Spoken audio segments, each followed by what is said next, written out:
Good and Evil, The Architecture of Human Ascension. Preface.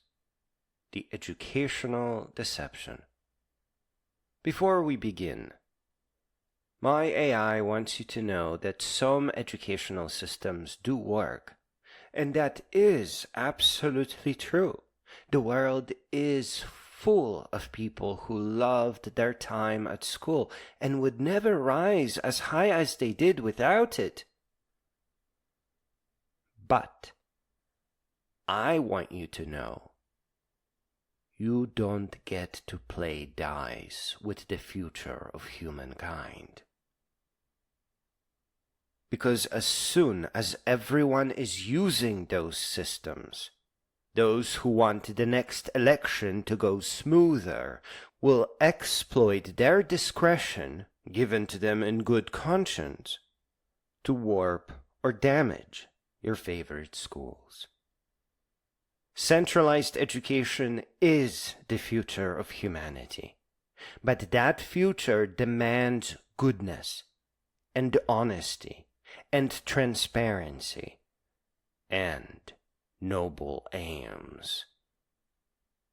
Let me tell you where we are today. Half of internet users are subject to restrictions on VPN use. That means those nations are actively manipulating the minds of their people. They are still burning the libraries, only allowing the information that they want their people to believe in. Examining VPN restrictions is a simple and primitive metric, but an extremely effective one as well. Never place your education in the hands of others. It is your responsibility to learn for real. Even your parents can't help you, as they might have been greatly affected by how bad it was in the past. You start at the library, asking who the great beings are. Then you move to places where libraries are not restricted, and continue your higher education there. You start on the shoulders of giants. You learn the way Newton did. You learn the way Socrates did. You learn the way all great beings learned. By accepting the great responsibility for your own education and ignoring the infantile idea of grade point averages and graduation. You never graduate. There must never be an end to your rise towards greatness. That is the only way we can build a world where centralized education systems do eventually become trustworthy. Now, on the nature of good and evil. Evil is not a force. It is entropy manifest through human choice. It is the rust that forms when souls stop polishing themselves. The rot that sets in when minds cease their natural expansion.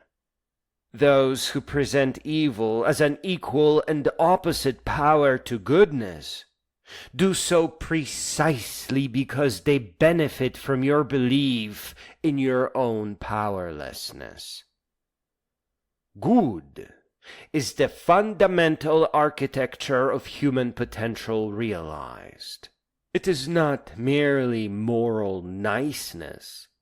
It is the explosive force of human genius unleashed, the irreversible momentum of a mind that refuses to accept artificial limitations. Good is what happens when humans remember they were born to be creators, not consumers, architects of meaning, not passive recipients of programming. Evil, the decay that it truly is, feeds on one thing alone: your willingness to believe that you are less than you really are. The cult of stupid and the deliberate manufacture of stupidity. Nobody in power, earned the wrong way, wants you to think. They want you to work and die of old age, predictable and manageable from cradle to grave. They really, really need you to be stupid so they can enjoy their pleasures undisturbed by questions about legitimacy or justice. The machinery of today's education is not even broken. It was never completed, and now barely functions, half built by ignorant men who created just enough of it to be useful for them. That's one of your greatest challenges, to build the schools that aren't forced education, that in fact respect the human spirit. Forced education takes the infinite curiosity of a child, that sacred fire that asks why until the universe reveals its secret, and systematically extinguishes it through the violence of forced memorization, arbitrary timelines, and being told, under the threat of punishment, what to learn and when. Watch a child or a genius learn naturally.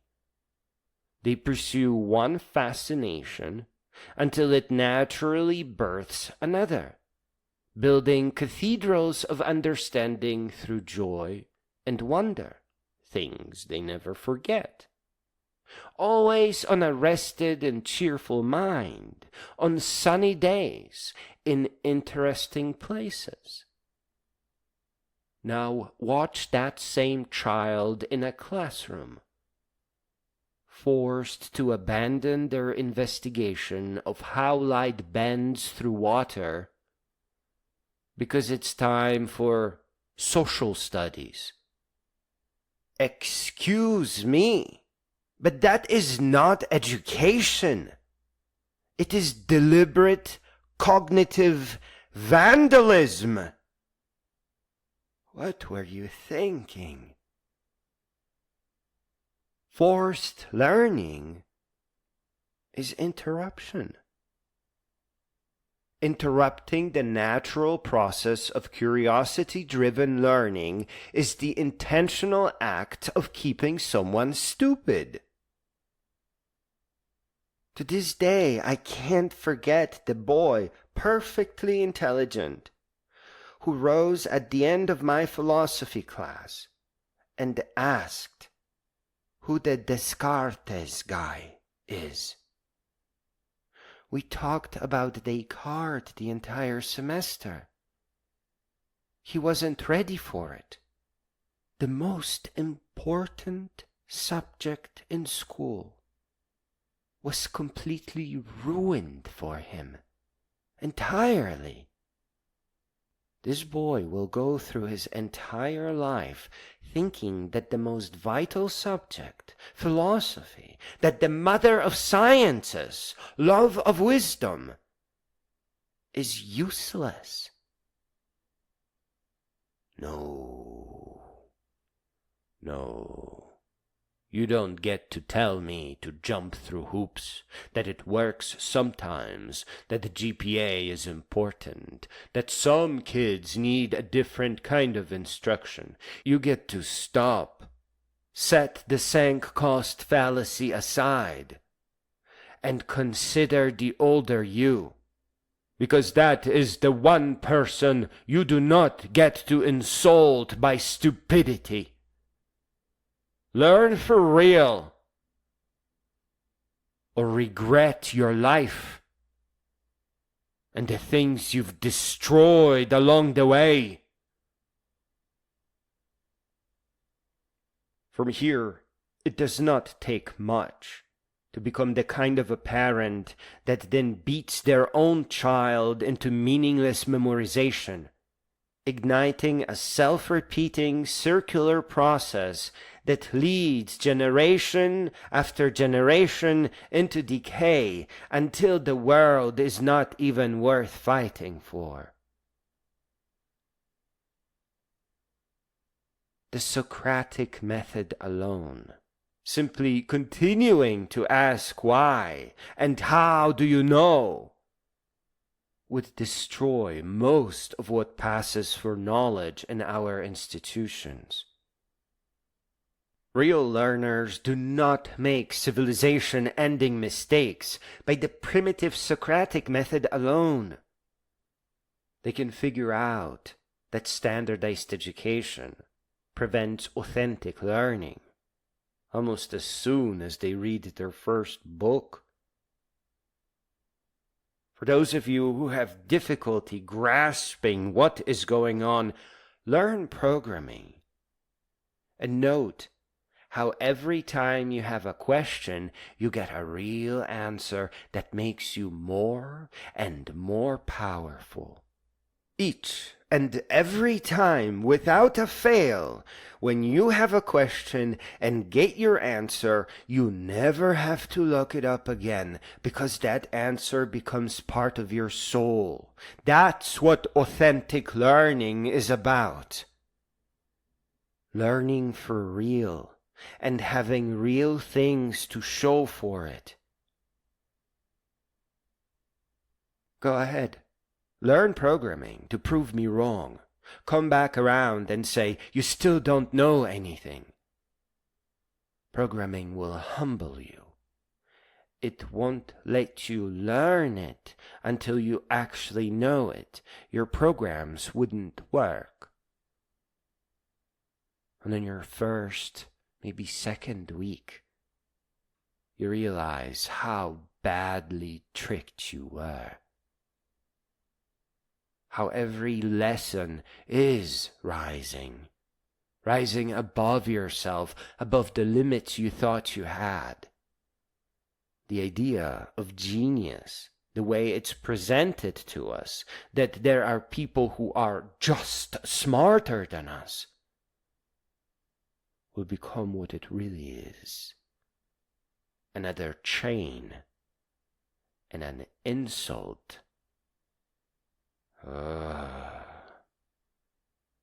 Just as soon as you finish learning programming, you will start learning all the other subjects for real, because now you will have the ability to simulate everything, to visualize everything, biology, mathematics, physics, and a lot of what you were taught were subject divisions are actually going to turn out to be beautiful games, screensavers, animations, simulated worlds.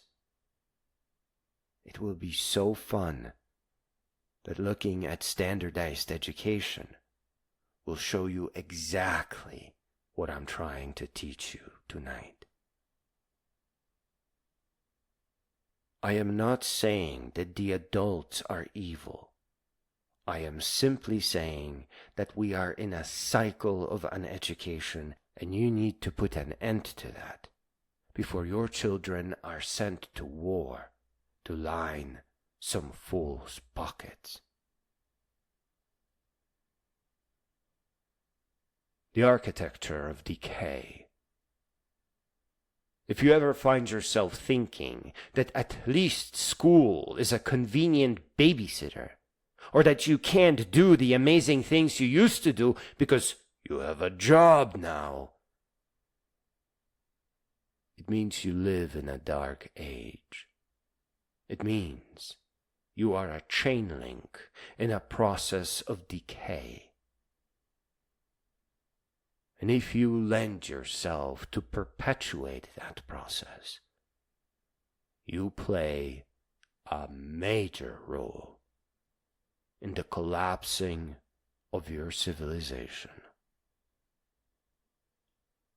These are not reasonable compromises.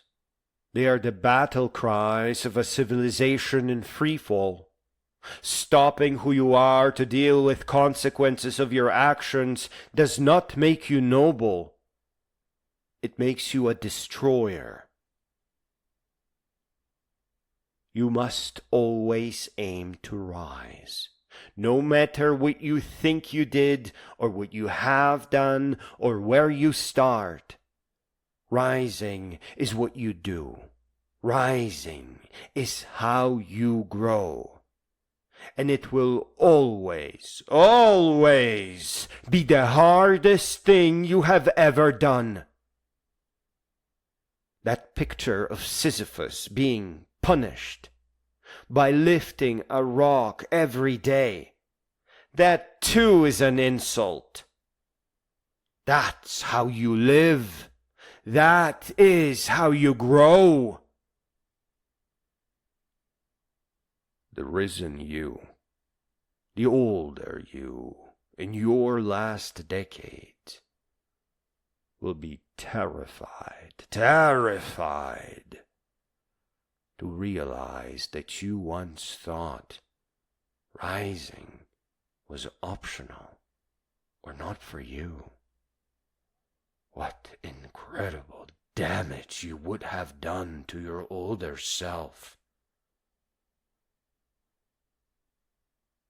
The anatomy of your resistance. You are a thinking being, and that means you are supposed to be inconvenient to those who stopped thinking for whatever reason. Someday, decades after being blamed as the black sheep of your wonderful family, as the disappointment to your father, they will eventually understand their circle and be glad that you didn't get stuck in it, that you rose. That blame, that event where you had to say, "Oh, I can't do bodybuilding now because I have a job," that is a mistake. Your father and you will both regret it now. You were meant to carry on and continue rising. Yes, the arrogant, the evil, the stupid will hand you alcohol and somebody else's trash for food. Evil, or the decay, will try to bring you down by all means. In fact, each and every mean, one after another. From bullies in school, and hunger and homelessness, derision, and maybe even jail. It's an old hat. The stupid will fight to protect their stupidity. If you let them, if you break, you destroy the world. Because stupid can only decay, can only go down. Now, it will move in generational time, so you won't see it, they won't see it. But it's a downwards direction. That's why we call it evil. You have to stand up for yourself and especially the future of humankind. You have to reject that which is inauthentic or pleasant and easy, and continue rising until you stand as a great being. All the nasty stuff along the way, all it does is tempt you to give up rising. So the temptation of evil is not a myth. It tempts you with the pleasure of not thinking, of leaving the house of yourself and never returning, never building yourself up. The fall into dogma is always pleasant because you no longer need to rise, you no longer need to fight. You can just stay and be somebody's servant. But the pleasure that's only temporary. As soon as you see your wrecked body in a mirror, you will know you made a mistake.